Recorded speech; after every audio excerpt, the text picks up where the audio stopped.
दुनिया भर में 1 दिसंबर को एड्स दिवस मनाया जाता है।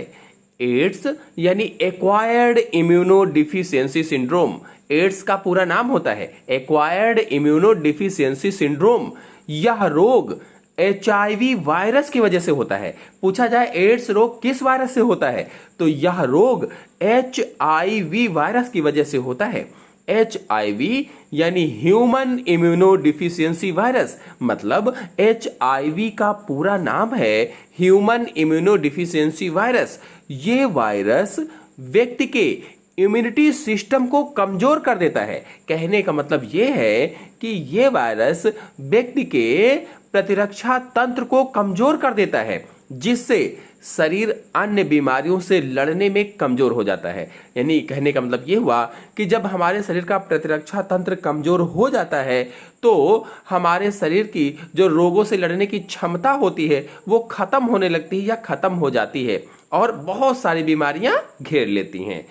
कैसे जाने कि हमें एड्स है या नहीं, मतलब एड्स की जांच कैसे होती है? तो एचआईवी टेस्ट कई प्रकार से किया जाता है। कई तरीके की इसकी जांचें होती हैं, जिसमें से कुछ मुख्य आपको बताते हैं। पहली है रैपिड किट टेस्ट। इसका सबसे ज्यादा इस्तेमाल किया जाता है, सबसे अधिक प्रयोग किया जाता है। ये टेस्ट केवल 15 से 20 मिनट में नतीजे देता है। यानी अगर आप रैपिड किट टेस्ट करवाते हैं तो 15 से 20 मिनट में ही आपको पता चल जाएगा कि आपको एड्स है कि नहीं है। इसमें ब्लड सैंपल के जरिए ही एचआईवी की मौजूदगी को देखा जाता है। यानी ब्लड में एचआईवी है कि नहीं है ब्लड के माध्यम से जाना जाता है। अगर नतीजा पॉजिटिव आता है, कहने का मतलब यह है कि अगर एचआईवी पॉजिटिव है तो जांच के दूसरे तरीके का उपयोग करके इसकी पुष्टि की जाती है। अगर एचआईवी पॉजिटिव दिख रहा है, आ रहा है, तो क्या करते हैं कि जांच का दूसरा तरीका भी करते हैं ताकि एकदम से पक्का हो जाए कि है कि नहीं है। तो दूसरा कौन सा है? एलिसा या एंजाइम लिंक्ड इम्यूनोसार्बेंट एस्से। एलिसा का पूरा नाम क्या है? एंजाइम लिंक्ड इम्यूनोसार्बेंट एस्से।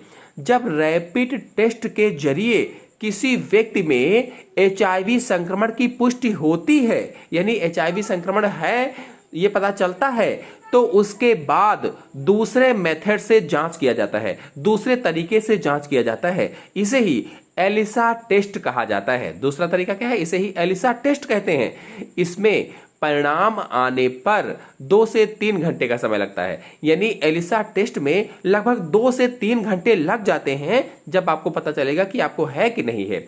एंजाइम लिंक्ड इम्यूनोसार्बेंट एस्से टेस्ट की मदद से शरीर में एंटीबॉडीज या एंटीजन की जांच की जाती है। इसकी सहायता से क्या करते हैं? शरीर में एंटीबॉडीज या एंटीजन की जांच करते हैं। अगर एचआईवी के प्रति एंटीबॉडीज मौजूद है, यानी एचआईवी पॉजिटिव है, तो निदान की पुष्टि के लिए आमतौर पर परीक्षण दोहराया जाता है। यानी फिर से उसको दोहराते हैं ताकि उसका निदान हो सके, फिर से चेक किया जाता है। अगर एलिसा नेगेटिव है तो आमतौर पर अन्य जांचों की जरूरत ही नहीं। जब नेगेटिव है तो किसी भी जांच की जरूरत नहीं पड़ती है। तो इस तरह से 2 मुख्य जांचें मैंने बताई। फिर अगला है वेस्टर्न ब्लॉट। तो इस टेस्ट को भी पुष्टिकरण के लिए किया जाता है। यानी वेस्टर्न ब्लॉट भी पुष्टिकरण के लिए किया जाता है। वेस्टर्न ब्लॉट में कई एचआईवी विशिष्ट प्रतिजन नाइट्रोसेल्युलोज पेपर पर अवशोषित हो जाते हैं। जो नाइट्रोसेल्युलोज मेम्ब्रेन होती है उस पर अवशोषित हो जाते हैं, एब्जॉर्ब हो जाते हैं। एंटीबॉडी स्ट्रिप पर मौजूद एंटीजन से जुड़ जाती है और एंटीजन एंटीबॉडी कॉम्प्लेक्स का पता लगाया जाता है। फिर अगला है न्यूक्लिक एसिड टेस्ट। यह टेस्ट खून में एचआईवी की जांच करता है। जो न्यूक्लिक एसिड टेस्ट है, यह टेस्ट क्या करता है? खून में एचआईवी की जांच करता है। यह टेस्ट किसी व्यक्ति के संक्रमित होने के 7 से 28 दिन बाद एचआईवी संक्रमण की जांच करने हेतु उपयुक्त होता है। यानी जब कोई व्यक्ति संक्रमित हुआ उससे 7 से 28 दिन के बाद एचआईवी संक्रमण की जांच की जाती है, तब यह सही रहता है। न्यूक्लिक एसिड टेस्ट काफी महंगा है, यह काफी महंगा होता है और इसको नियमित रूप से नहीं किया जाता है। और फिर अगला है एंटीबॉडी टेस्ट। तो इसके तहत खून या मुंह से निकले तरल पदार्थों में एचआईवी की जांच की जाती है। एंटीबॉडी रोग से लड़ने वाले प्रोटीन होते हैं जिनको शरीर संक्रमण के खिलाफ प्रतिक्रिया करने के लिए बनाता है। अगर आप लोग नहीं जानते हैं कि एंटीबॉडी क्या है, एंटीजन क्या है, तो हमारे चैनल में वीडियो अपलोडेड है, आप लोग जाकर के देख सकते हैं। और फिर अंतिम है HIV वायरल लोड टेस्ट।